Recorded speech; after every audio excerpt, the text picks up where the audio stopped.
Hello, ladies and gentlemen, and welcome back for a Thursday edition of the Steel City Sports Report, where we talk all things Steelers, Penguins, and Pirates. I am your host, Brady Vini, and today's report includes a new rumor surrounding the Pirates has two of their pitchers on the trade market. This former Pirates player wanted to return to Pittsburgh. The Steelers will be wearing this for their Christmas Day game, and more.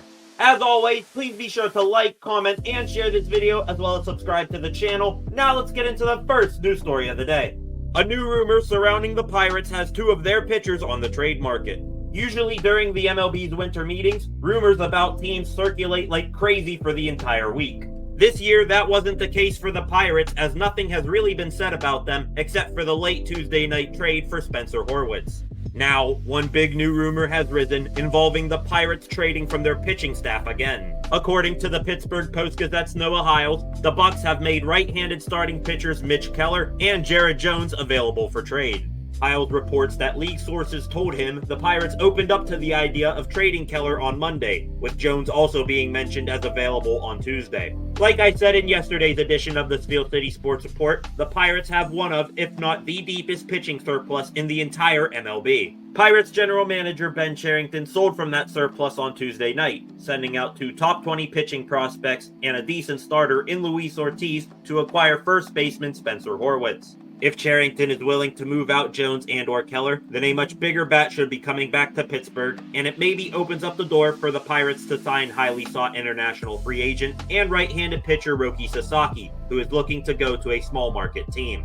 Another note Hiles added, applying to Keller, is that the Pirates could sell him off to save money for signings at other positions. My question is, why are we looking to get rid of a top 3 pitcher in the rotation to trim payroll when money isn't being spent in free agency or trades to begin with?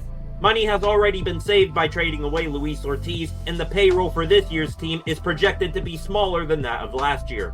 This has the fingerprints of owner Bob Nutting all over it, and he's not even trying to hide his uninterest in winning with a generational pitcher on the team.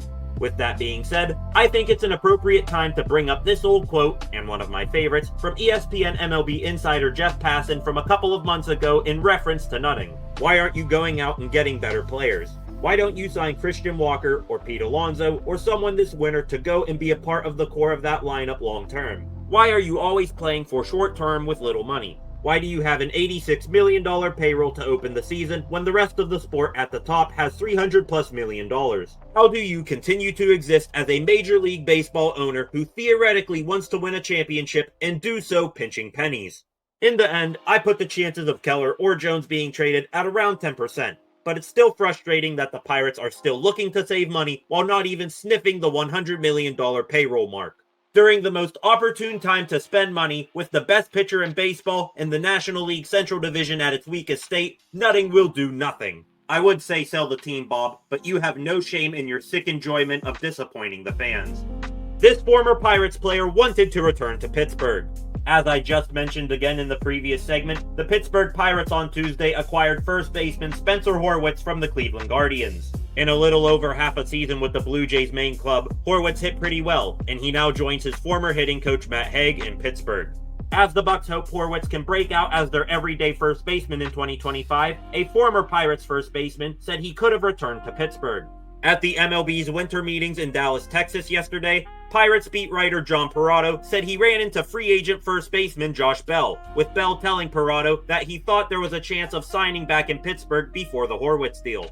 In 2024, Bell played in 145 games for two teams, recording a .249 batting average with 19 home runs, 71 RBIs, and a .725 OPS. Clearly, Bell, even with a larger sample size, did not have better stats than Horwitz last season, but he would have brought more experience, size, and natural power in comparison.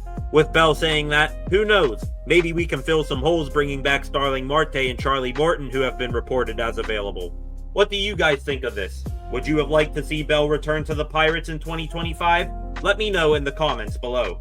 The Pirates pick up 5 players in the MLB's Rule 5 draft. The 2024 MLB winter meetings officially wrapped up this morning, but one event that usually signals the end of the meetings took place yesterday. This event is the MLB's Rule 5 draft. The Rule 5 draft is an opportunity for teams without a full 40-man roster to acquire certain non-40-man roster players from other teams. Not every team in the draft is required to select a player, and the draft is split into Major League and Minor League portions. With that said, the Pirates yesterday afternoon did not select any players to add to their 40-man roster or lose any players from their organization in the Major League portion of the draft. However, in the minor league portion, which is when you can select players without the restrictions of adding them to the 40-man roster, the Bucks made 5 selections. In the Rule 5 draft, the Pirates selected, from the Home City Redacted Athletics AA club, right-handed pitcher Frank De La Rosa, from the St. Louis Cardinals AA club, catcher Aaron McKeiths, from the Cleveland Guardians AA club, left-handed pitcher Randy LeBeau, and left-handed pitcher Steve Hajar,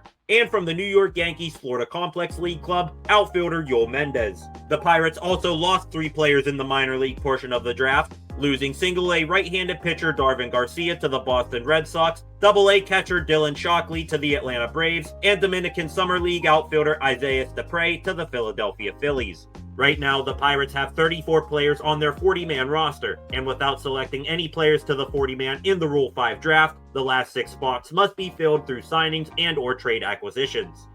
Pirates Charities is coming through for the holidays. During this month, the Pittsburgh Pirates and Pirates Charities conducted a Winter Wishes holiday project. This project saw Pirates Charities accumulate gift bags, bikes, and other items for local children and youth. The project came to a close this Thursday morning when Pirates Charity staff and members from the Allegheny County Department of Human Services loaded up these goodies into vehicles for distribution this holiday season. The Bucks baseball operations may be getting no hit, but Pirates Charities always hits a home run. Starting goaltenders for tonight's Penguins-Canadiens game are revealed. Tonight, the Pittsburgh Penguins begin their 2-game Canada road trip with a matchup in Montreal against the Canadiens. In my opinion, the Pens need this win tonight over the Atlantic Division's last-place team, as after their 4-game winning streak, Pittsburgh has dropped 2 of their last 3. Starting in goal for the Pens, and looking to bounce back after a 5-goals-against performance versus the Colorado Avalanche on Tuesday, will be Tristan Jarry. Jarry's counterpart will be Sam Montembeault for the Canadiens, who has a 9-11-2 record on the season with a .298 goals-against average. Puck drop for tonight's game is at 7 p.m.